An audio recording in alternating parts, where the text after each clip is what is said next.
Hey, what's going on? This is Michael from Modern Musician, and in this video, we're going to walk through your inTune process that's going to allow you to convert new listeners into actual fans and engaged supporters of your music.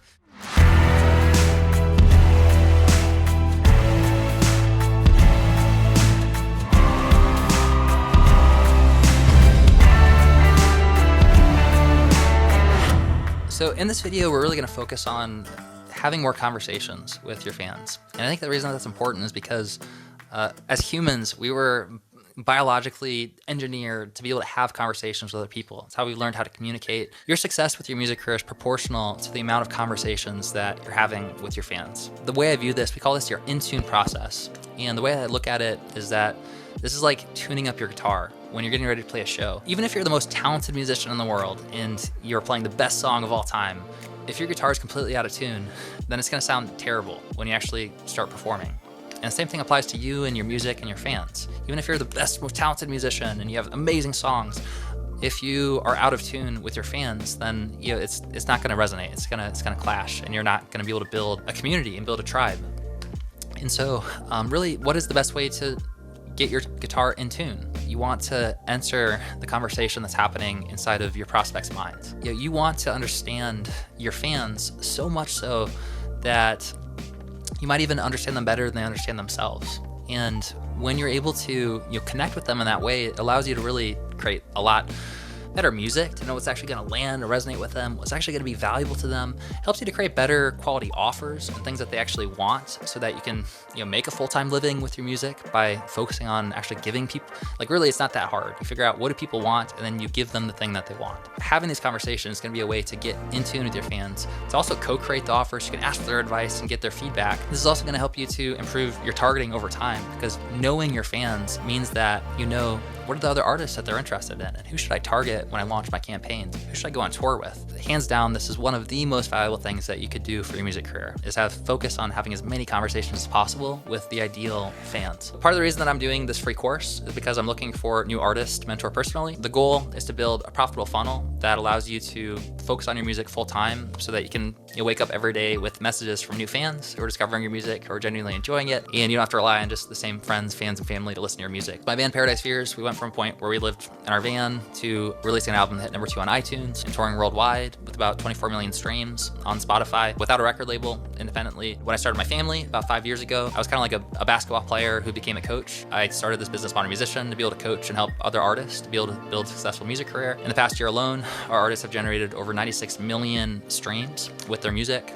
They've hit $2.6 million in revenue from their music. And we had an artist whose album hit #1 as a singer-songwriter on iTunes as an independent artist. So if you're interested, you can submit an application to work directly with me and my team. We have about 29 coaches now. They really enjoy using all these tools and basically helping to build these systems for you. We do have a limited number of spots that we can work with, and so we have to be really selective with who we bring into the program. Right now, we bring in about 800 applications per month and narrow it down to about 25 to 30 artists to work with. In order to be qualified, really the three main requirements are that, one, you need to be at a point that you've already recorded at least one high quality song that you feel proud of, that you're ready to promote. It doesn't have to be released. It needs to be at high enough quality that can be competitive. Requirement number 2 is that you need to have a healthy budget to be able to invest into your music career. And we're going to be using a lot of really awesome tools and running different types of campaigns. And so my recommendation would be to have at least $1,000 per month, minimum, that you can invest into creating a profitable music career. So it's something that you need to be serious about, actually pursuing this full time. Requirement number 3 is that you need to be coachable, willing to take action really quickly, and to do what we guide you to do. And if you think that you might be a good fit, you can submit an application. If you make it to the next step in the selection process, then one of our talent scouts will get on a strategy session with you to learn more about your situation, your goals, and your challenges, and see if we would be a good fit, and to create a custom game plan for you based on your music and based on your situation. So getting in tune with your fans, there's 2 main tools that we recommend using. We call them your inTune survey and your hyper inTune survey. And the idea of an inTune survey is that you're asking specific questions that allow you to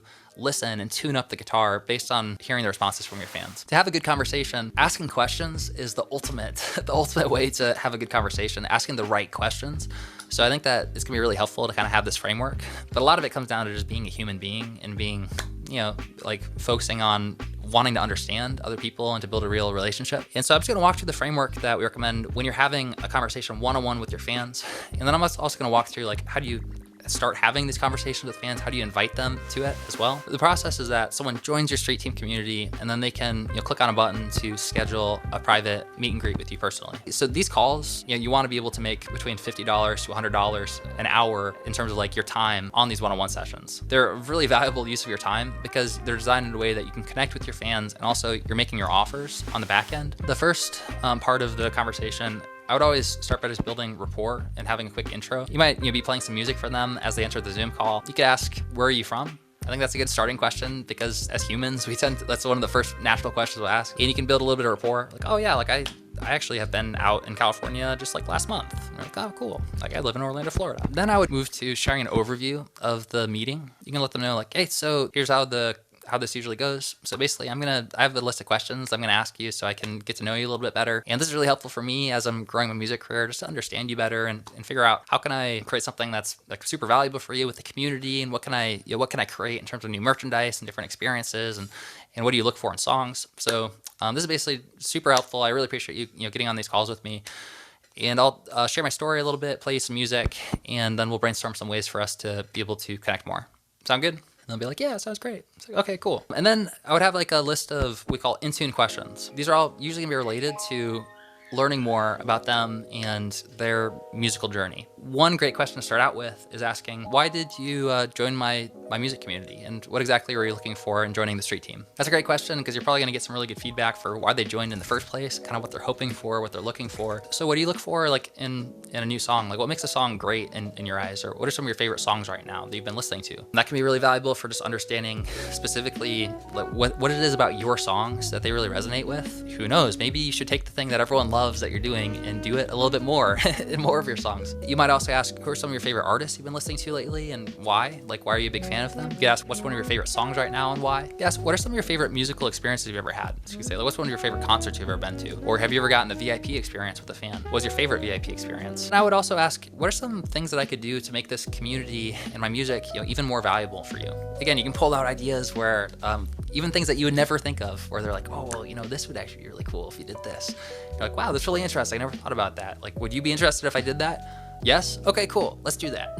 Right? So I can't tell you how many times that through these conversations, like that's where the best ideas come out. Secondly, I would share sort of your overall mission or purpose behind why you started making music in the first place. I know for some people, this can be a little bit challenging at first, kind of figuring out like, how do I communicate this, which is why it's so valuable to have these conversations and you can really get experience and you iterate and you figure out, man, like it really works when I explain it in this way. One formula that we found that just works really well across any human interaction is Joseph Campbell's Hero's Journey. I think the reason that it works so well is just because that story framework is basically how we as humans identify with each other through like transformation. And basically every blockbuster movie like Harry Potter or Lord of the Rings or Star Wars, so many of them have the same fundamental framework, which is really about the hero's journey, which is I went from old world meaning, kind of this undesirable, kind of boring or like unfulfilled, unsatisfied world, to new world. The new world represents something like this like new journey or this new like unexplored terrain, or you jumped into the deep end of the pool. Through that process, I learned XYZ. Now I make music so that I can basically share these lessons that you learned through the journey with others. Everyone has this. If you're human, you have this. Just one example is maybe you're an artist who your mission is that you write songs to help people heal or to overcome depression or anxiety. And your hero's journey would be, I have struggled before with depression, with anxiety, and I went through XYZ. And music was just a really therapeutic way for me to express myself. And it really helped me out of a lot of dark points. And so now my music is able to help people through that same kind of thing. That's a really powerful hero's journey. Then you might play a song for them. You could either do it live or do a recording of it. When you share the song, you could share a little bit of details about what inspired the song as well, and how it relates to your core story. If you don't have any offers yet, you're doing these calls, then you can just be transparent. You probably want to say, hey, I actually don't have anything for sale yet, but I would love to hear what would be most valuable for you before I create anything. So here's a few things I'm thinking about making. If I already had these, like what would be the most valuable to you, or what would you be most interested in? Boom. You start getting feedback, you start learning how to present it in a very non-pressure way because you're not even trying to like sell it right now. Super cool. Secondly, if you already have offers, then I would use this as an opportunity to start to hone your ability to make these offers in a way that's congruent and authentic. That's not pressury or salesy or anything, but it's just you offering what it is that you have that's valuable for them. You might say, hey, so thank you so much. I really appreciate you taking the time to be here. Here's a few things that, that I'm creating, and I would love to get your feedback on them, just see what you think.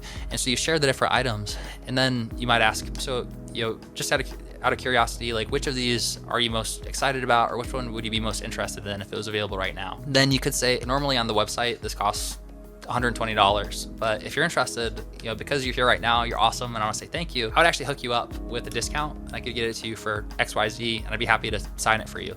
Is that something you'd be interested in? Yeah, that's super cool. That's super cool that you're giving them the opportunity to something that they would normally have to go to the website and get something for. They can get it for a discount, and that you'd sign it for them. Trust me, as a shy, awkward kid in high school, I was not comfortable at all making offers, or I didn't want to come across as salesy or anything like that. The truth is, learning how to present offers in a way that feels authentic and that you're comfortable with is one of the most valuable skills that you can develop and you can learn. Don't skip this part. And also, it's going to be one of the most profitable things that you do for your music career is having these conversations and making these offers, especially the higher ticket offers. We call them your diamond offers. So really the last thing I want to walk through in this training is the tools that you can use to have these conversations. The two main tools that we use personally are Acuity Scheduling and Zoom, but really you could use whatever tools you want to that allow you to, one, schedule these conversations on their calendar, and two, to actually just do the live call. So you could do it on FaceTime, or you could do it on Google Meets or whatever for free if you want. Acuity Scheduling is a calendar scheduler, so they basically can choose a date and a time that works for them, and it blocks it off on your guys' calendars. You can send automatic email reminders, which is really nice. But there's also other tools. I think Calendly has a free option, and there's other tools you can use for it. If you're using the streetteam software, then you can basically choose one of your fan actions is that they can book a meet and greet.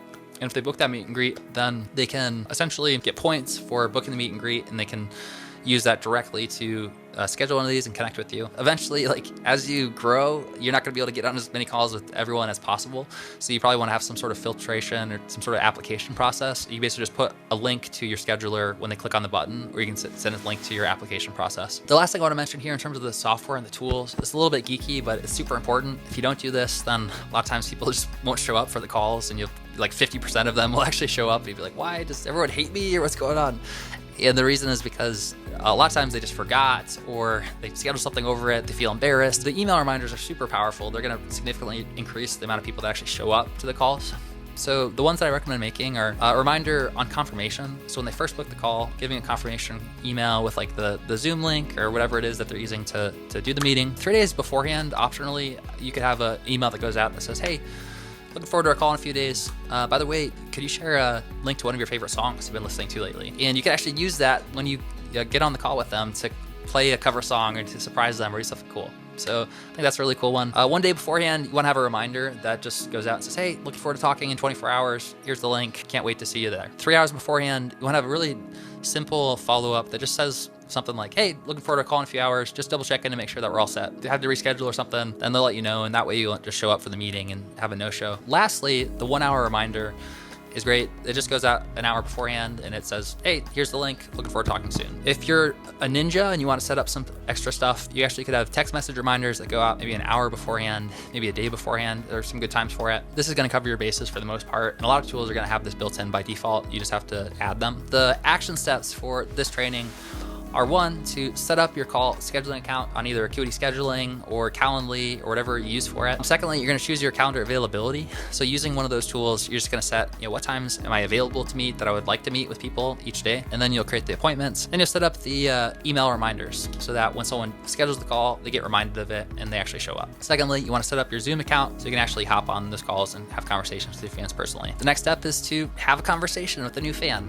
Even if it's just through Messenger, right? Even if you're just having conversations online, you can ask those inTune survey questions, have at least one conversation with the new fan, and start doing this regularly. I think this is gonna be one of the best ROI uses of your time. All right, so I hope this has been valuable for you so far. One thing I would love to see, if you wanna actually post a link to your calendar scheduler link, this is optional, but if you want to start having conversations with other musicians and other people, it'd be interesting to help you guys network with each other and just start connect.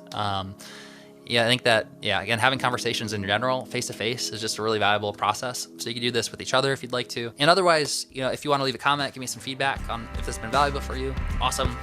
If you want to do me a big favor, you can click on the like button and click on subscribe. That lets YouTube know that this has been valuable and that they should show this to more people. Otherwise, if you'd like to cut to the chase and want to save as much time as possible, then there's a masterclass that we created called the Modern Musician Masterclass. It's about 2 hours long that literally summarizes all of the entire free course into about 2 hours of action-packed, valuable nuggets of wisdom. It walks through the 5 steps to explode your fan base and make a profit with your music online. Really the main requirement is that you have at least one song that you've already recorded, that you feel proud of, that you're ready to share with new fans, whether it's been released or not. In that training, we're going to give you a bunch of resources and tools that help you to build your fan funnel, along with a spreadsheet for tracking your metrics, and we'll walk through the top 4 offers that we recommend making so that you can generate your first $1,000, $5,000, $10,000 per month or beyond with your music career. Ultimately, I think it's just going to save you a ton of time, money, and energy. We've invested over $738,000 in the past year alone to learn what's working best right now for independent musicians. And you're going to be able to learn in like 2 hours everything that I've learned in the last 11 years. You also learn how to avoid the most common mistakes that the majority of artists are making nowadays. If that sounds interesting to you, then click on the description below where it says join the masterclass. You're awesome. I hope that this has been super valuable for you. And right now, you're in a really sweet spot because we're about to move on to the next module, which is all about your revenue system and taking everything that you learned and figuring out how do I actually monetize my fan base and my music career now. Now that I have an audience, now that I'm starting to build a relationship with those people, what can I offer them so that I can actually focus on my music full time and not have to rely on a day job or another form of income in order to pay the bills? Yeah!